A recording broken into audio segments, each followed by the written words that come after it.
Почитувани гледачи, добар ден, трет блок отворено студио 1 посветен на тема историска посета на Ципрас во Македонија, но и преговорите кои што се во тек за учебниците, историските, географските, но и археологијата меѓу експертите од Македонија и од Грција. Токму на оваа тема во студиото го имаме Виктор Габер, шеф на македонскиот експертски тим во интердисциплинарниот македонски и грчки комитет. Господине Габер, добро дојдовте во отворено студио 1. Добре ве најдов, благодарам на поканата и на разговор што ќе тече. Утре во официјална посета на Македонија доаѓа грчкиот премиер Алексис Ципрас. Ова е прв пат во историјата од осамостојувањето на Македонија грчки премиер да дојде во нашата држава. Каква поука, односно какво значење може да се извлече од овој настан? Да, тоа е прва, да кажеме, официјална посета на еден грчки премиер, највисока извршна власт во таа земја, наш сосед, со кој не врзуваат и историски, и економски, и културни врски, кои во историјата претрпувале upside down, што викаат, и горни, нагорни, и надолни линии. И ова што се случува сега навистина представува една пресвртница, може се каже, во нашите односи. После 17 јуни и подпишувањето на договорот во Преспа се интензивираат врските помеѓу двете земји, помеѓу субјектите. Ако само се навратиме на овие неколку договори што сега се подпиша меѓу двете земји, кои што се значајен напредок во развојот на односите за гранични премени, за циркулацијата, за ево сега ние вршиме и една длабока анализа на учебниците, да се приближиме. Имене тоа ми е сега функцијата. Но мораме да признаеме дека имало и многу полоши и подобри односи помеѓу двата народа.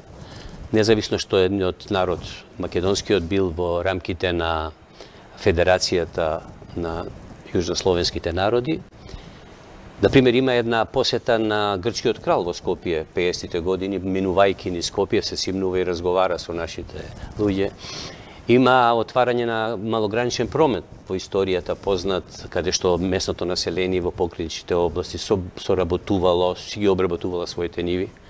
Имаме и трагични моменти, нормално, во македонци кои што учествувале во граѓанската војна и така натаму, и кои што голем дел поминале и денеска живеат овдека наши сограѓани.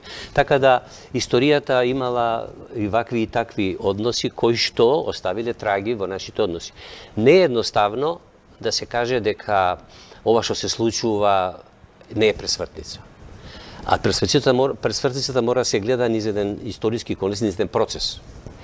Сега, од јуни наваму, ако веќе влегуваме у тој контекст на односи меѓу двете земји, навистина и на меѓународен план, поддршката што ни ја пружа Република Грција за адаптирање на нашето учество во меѓународните асоциации, особено зборувам тука за НАТО и за Европската Унија, е навистина голема и до сега не сме го имале тоа во таква поддршка од еден наш сосед. Дури може да кажам и исклучително добра и исклучително продуктивна поддршка, борба дури во ние британски кругови, каде што се одлучуваат идните чекори на Европската Унија, од страна на грчките представници за наше побрзо вклучување, за помагање наоѓање на најдобри можни решенија за приклучување, односно за надминување на овие реформски работи што се бараат за наше приклучување и почеток на преговори. Значи, процес кој тече, да не го споменувам дека они први протоколот за НАТО го ратификува, ургираат во земјите членки на Алијансата, што побрзо да се тој процес активира. Ево дури сега во Сенатот во Америка веќе хартијата подпишана од Трамп и така натаму и така натаму. Значи, еден динамичен развој на односите кој што се надеваме дека ќе даде плодови кои што за двете земји, за двете економии, за двете култури ќе значат многу во идниот период. Рековте дека во историјата на односите меѓу двата народи имало, како рековте, ups and downs. Вие дел од вашата дипломатска кариера имате поминато токму во Атина. Одблиску ги знаете, може да кажам, односите помеѓу двете држави, кои што, да, ако се види на терен кога сме зборувале со грците таму, кога сме снимале репортажи или што и да е, како да политиката беше онаа која што ги разделува двете држави, не двата народа. Барем со оние луѓе со кои што јас сум разговарал.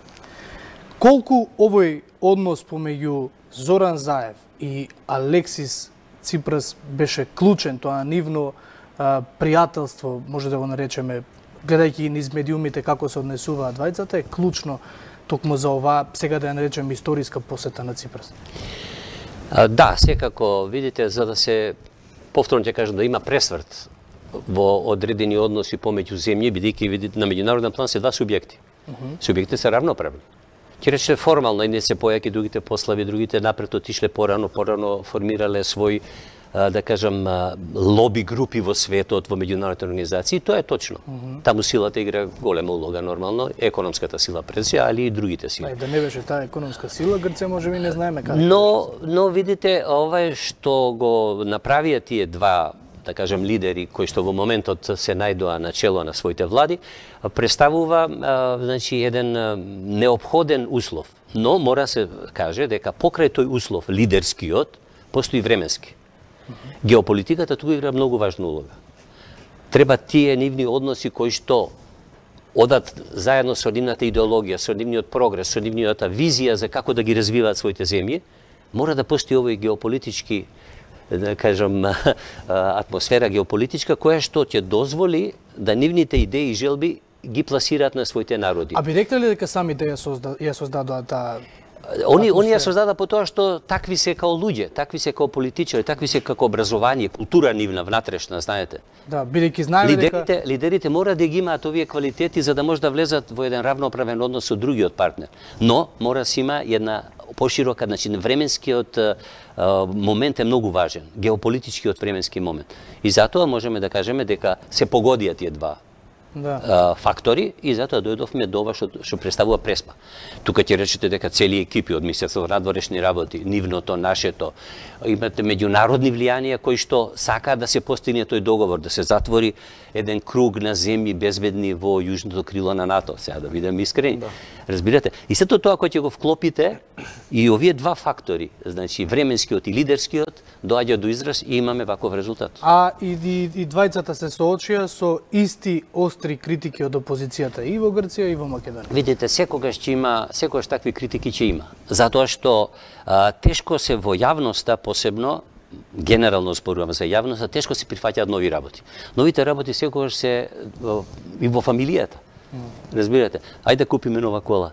Многу ќе кошта, малце ќе кошта и особено за вакво битно прашање. А овакво битно прашање не само што се провлекува, туку влијае на нашиот развој. Влијае на нивниот однос кон историјата, кон клучните моменти, како они ја создале нацијата. Не е само кај нас проблемот, и кај нив е проблемот. Јавното мислење и овде и таму имаат и критички и позитивни. Ево сега ќе ви кажам еден податок кој што е многу индикативен, дека научници кои се бават со оваа материја, политикологија, историја, социологија, етика, Грци по потекло, низ целиот свет, огромен број од нив го прифаќаат како позитивен чекор развојот на односите помеѓу двата соседи. Од која причина? Од причина што тие живеат во одредени други услови. Цивилизирани, малку по-кристално чисто ја гледаат. По-отворено и плюс тоа таму влијанието, например, на англиска средина, имаме научници во Ливерпул, нивни, имаме во Брисел, имаме во Виена. Тамошната средина влијае врз нивниот однос кон филозофијата на гледањето на развојот на својата земја. Да. Господин Габер, само за да го затвориме овој дел околу Ципрас и неговата посета и да преминеме на интердисциплинарниот комитет. Ципрас доаѓа со бизнисмени од Грција. Колку тоа би било подлога за дел од грчката економија да се инвестира во Македонија? Знаеме дека утре има еден голем бизнис форум. Да бидеме најасно дека и крајот на првата деценија од 21. век и претходно во последната деценија од 20. век, грчкиот бизнис беше присутен во Македонија. Тој ја има проучено условите, ги има проучено условите од работната сила до стручноста, до блискиот, да кажам, не многу скап транспорт на производите од кај нас до кај нив и после тоа низ пристаништето по цел свет. Тоа не е нешто ново, но ново е масовното. Ново е масовното. Доаѓаат бизнисмените да направат профит. Тука да не се лажем. И нормално е, кога ќе видат дека и политичкиот фактор им помага во тоа, тие добиват уште поголема сила. Да не кажеме дека има и притисок. Притисок едни према други. Например, чувме некои бизнисмени не ќе да додат, разбирате. Зашто не ќе да додат? Затоа што губат, можеби, дел од профитот кој што инаку би го ствариле на друг начин. Или губат работна сила на одредени територии кај нив. Така да, прашањето е многу важно да се знае дека кога се користи политичкиот фактор како поддршка на бизнисот, тогаш и профитот е посигурен. Така. Сега да преминеме на онаа тема за која што всушност сте овде, за заедничкиот интердисциплинарен комитет кој што треба да решава прашања поврзани со историјата, со образованието, со археологијата. До каде се тие разговори? Знам дека се одвиваа едно време. Па сега веќе кога ми извлековте за првото, ајде да преидеме на суштината. Да, јас сум сега надлежен заедно со група на експерти за, да кажам, проаѓање преку целата материја, што значи историја, географија, етика, социологија, во учебниците наши и нивни, за да најдеме најдобри можни формулации, за да следните генерации немаат проблем како ќе не гледаат, односно како ќе ја гледаат оваа земја, Република Северна Македонија во иднина. Значи, веќе во нивната перцепција ќе биде комшија кој што соработува со нас.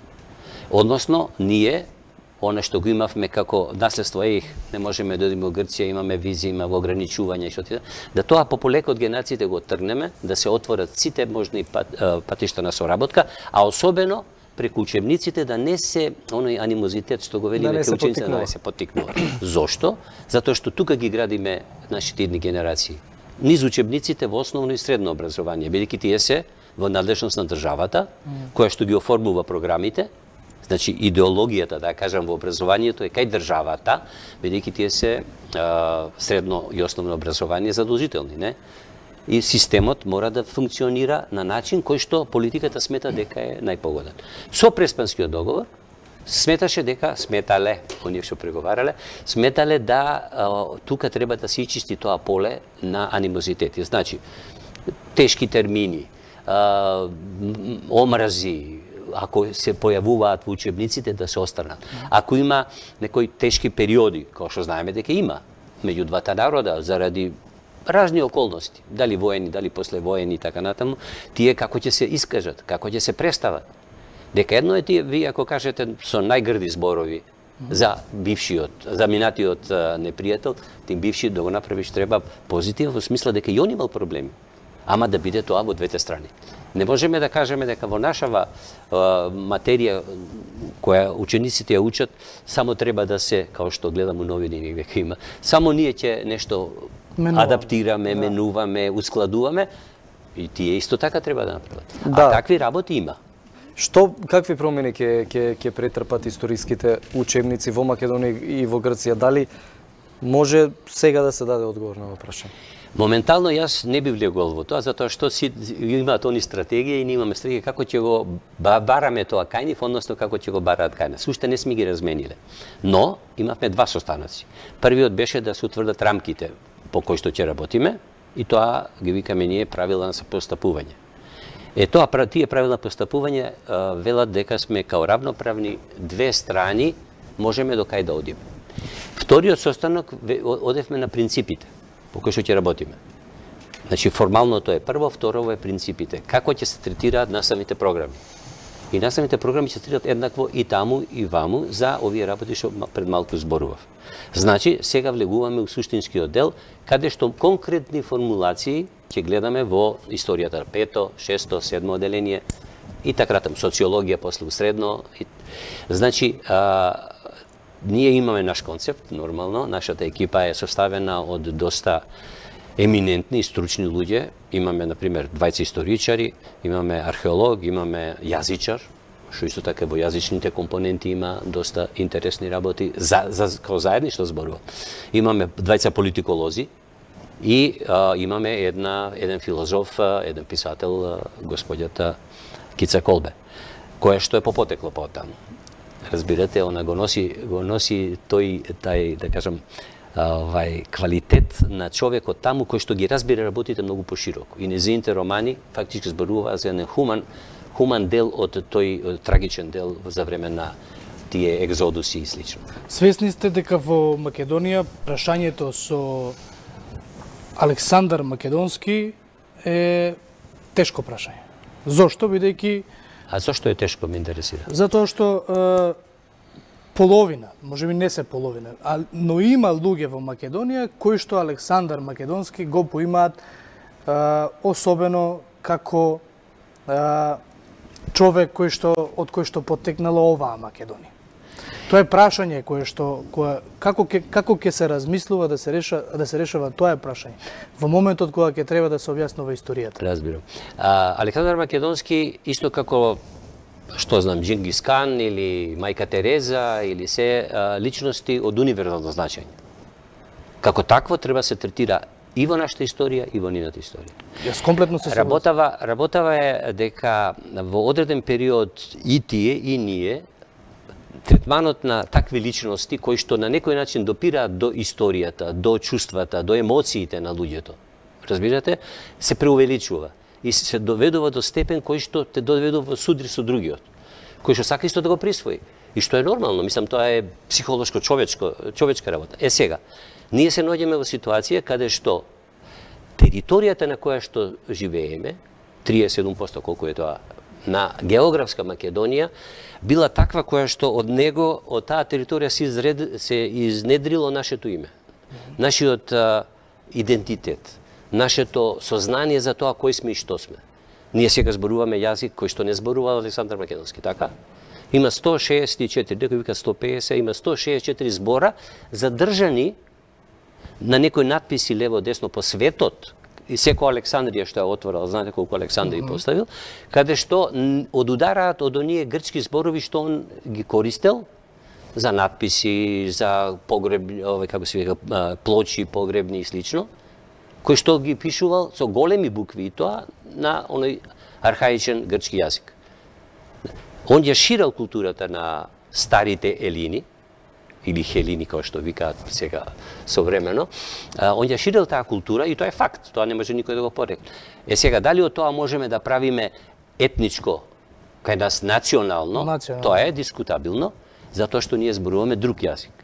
Ако се фатиме баш за наше словенско потекло, словените дошле во 7. век од нашата ера, новите ера.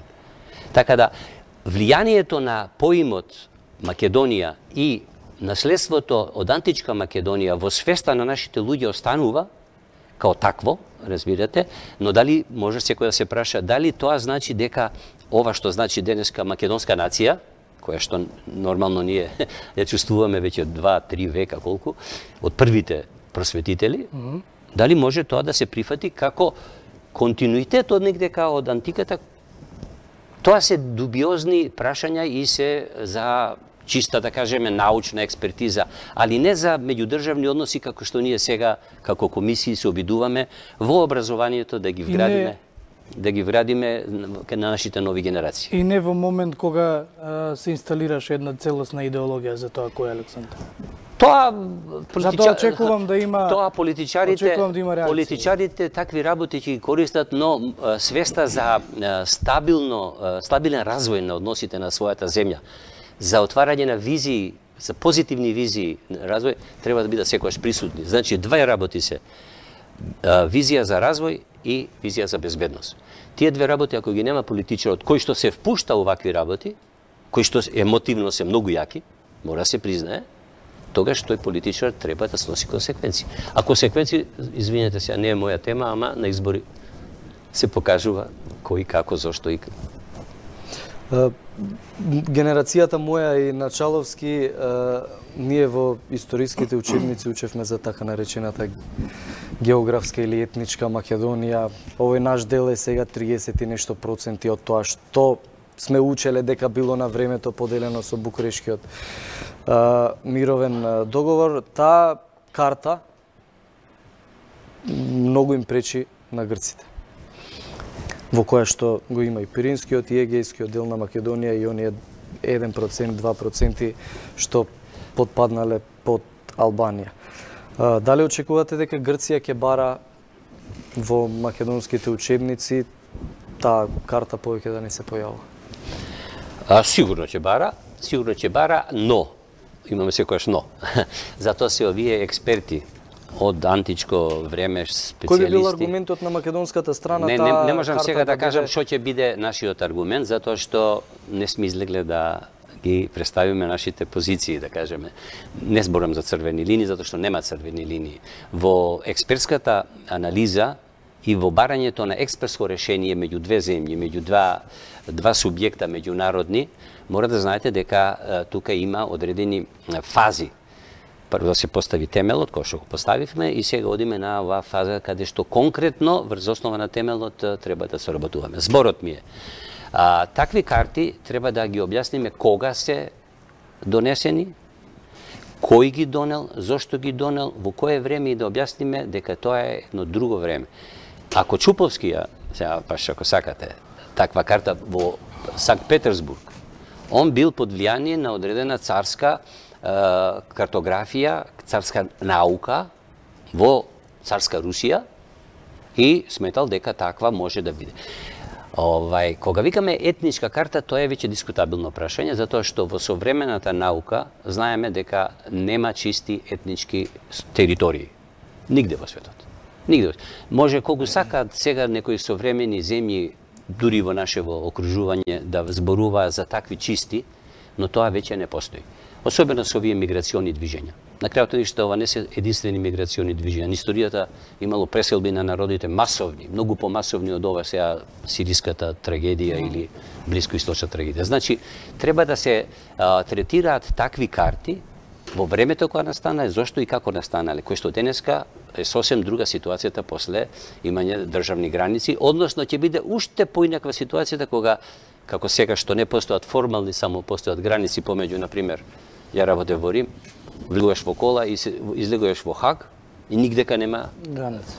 Ни контрола, ни те прашува националност, ни ништо, камионите течат, робата тече, културните манифестации се и од една страна за друга, од трета страна на границата. Значи, можеме да заклучиме дека Грција ќе бара оваа карта да не се појава во македонските учебници. Ќе бараме и ние нешто. Вие ќе се спротивставите на тоа барање со аргументите кои што ги Ние ќе имаме аргументи кои што сметаме дека се современи, дека се научни, дека цивилизираниот свет ги прифаќа.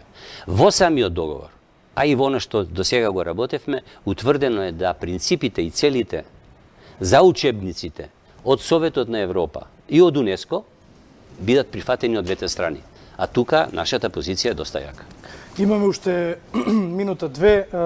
Ево јас, моето последно прашање во однос баш на Македонија и Грција се разговарали воопшто за Скопје 2014 и бидејќи ова е еден сложен процес, опфатена историјата, образованието, географијата, колку време ќе трае овој интердисциплинарен комитет кој што ќе треба на крај да донесе некаков заклучок? Веројатно години ќе биде. Јас немам никакво сомнение дека тоа ќе влие, али ние не го работиме тоа затоа што не е во учебниците. Скопје, тоа е еден архитектонско, да кажам, политички проект, кој што се изведе во одреден период на нашиот развој. Тој не е влезен во учебниците за да можат и они да го изучуваат или ние. Не, го спомнав во конотација на тоа, на историјата и археологијата. Да, факт е дека одредени антички или врски помеѓу стара Елада и стара античка Македонија постојат директни. Ево, спомнавме надписи, јазик и така натаму. Но нашата цел е, повторно ќе кажам, она што е современо, она што е научно денеска прифатено во целиот свет, да се применува и во наши односи. Тоа го правиме затоа што ево предложивме многу нови работи, например спојување на личности и настани кои што се важни за двата народа, бидејќи има мешање. Али ние сме спремни да го отвориме тоа пошироко према другиве наши соседи. Албанија, Бугарија. Тоа е бил еден период, 500 години биле заедно. Дедовците наши, работејќи во својот бизнис или образование и слично, се шетали и работеле и ваму и таму. Така да, денес, кога се поставени граници, е сосем друга ситуација и не треба тој период да го мешаме со овој период. Да. Господин Габер, ви благодариме на гостувањето, тука што се ближи крајот на овој разговор.